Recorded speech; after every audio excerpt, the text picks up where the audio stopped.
Major breaking news out of the NBA where the Utah Jazz have traded Donovan Mitchell to the Cleveland Cavaliers. That is according to ESPN. The Jazz will receive 3 unprotected first-round picks along with 2 pick swaps in exchange for the 3-time All-Star. They also get Lauri Markkanen, Colin Sexton, and 2022 first-round pick Ochai Agbaji. That is a bunch. Donovan Mitchell spending the first 5 years of his career there in Salt Lake City.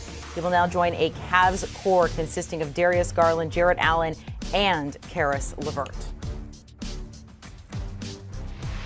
Let's welcome in Bill Reiter to talk about this breaking news. We knew he was going to go somewhere. Last check, Bill, there was so much talk about Donovan Mitchell potentially to the Knicks, and here come the Cavs sweeping in.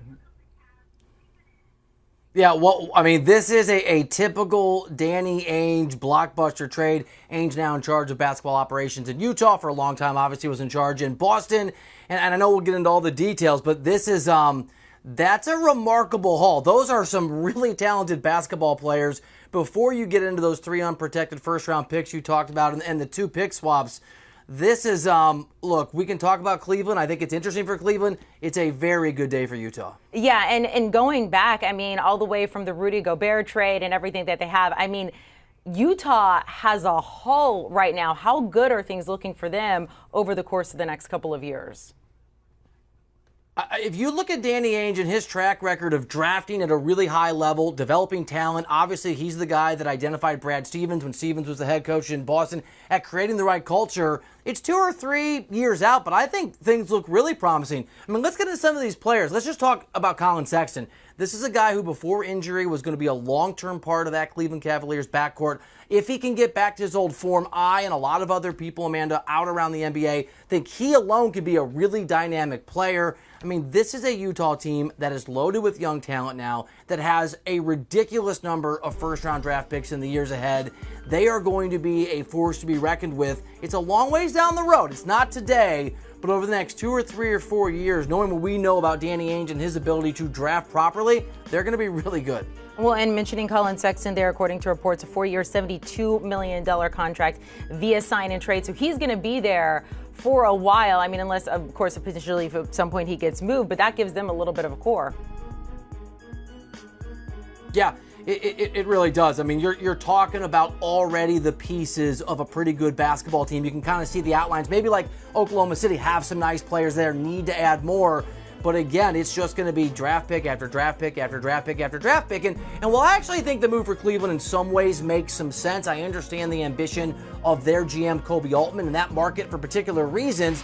The reality is things could go badly. Those picks are unprotected. And we know from what Danny Ainge pulled when he was with the Celtics, with the Nets when they were still in Jersey, there's the chance those picks could be incredibly valuable down the line if things don't go to form and don't go to plan for Cleveland. So talk about what this means for Cleveland. They were one of those somewhat surprising teams that performed better than we anticipated last season. They went 44-38. We're dealing with some injuries. How does Donovan Mitchell now play in? So look, maybe I'll rue these words down the line, Amanda. So my first reaction is that I like it for Cleveland, even though my second reaction is, oh my God, look at what they've given away for a few reasons.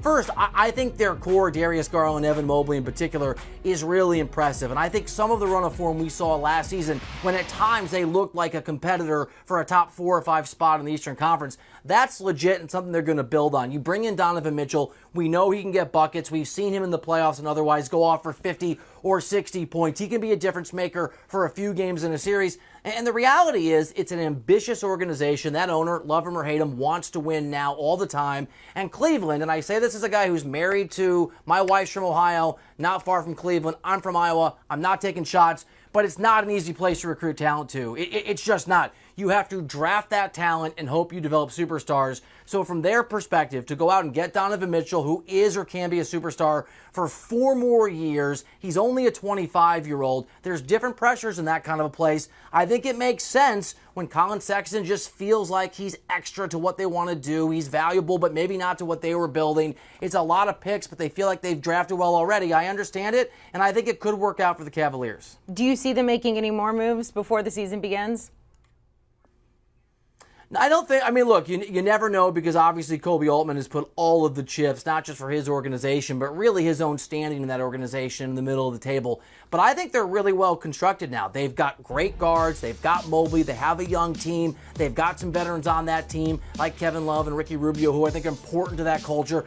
I know for a fact, just talking to people in that Cavs organization over the offseason, they liked what they'd already had and what they'd already built before this trade. So they're going to look at this trade and certainly the massive return that goes to Utah, what they have to give away in the future. But the Cavs are going to look at this trade, Amanda, and they're going to feel like, if not the first tier, they're absolutely in that second tier in the Eastern Conference, able to compete most nights with anybody, and with a young core that's going to get better year after year. Bill Reiter, we appreciate it. Breaking news there, Donovan Mitchell to the Cavs, but in return, the Jazz getting a ton in return. Almost too much to talk about there, but we're going to put it on there. Lauri Markkanen, Colin Sexton, Ochai Agbaji, also 3 unprotected first-round picks, 2 pick swaps, all in return for Donovan Mitchell. Do you want a sports network that delivers everything that matters about the game? The highlights, the picks, the instant analysis, no yelling, no fake debates, no politics.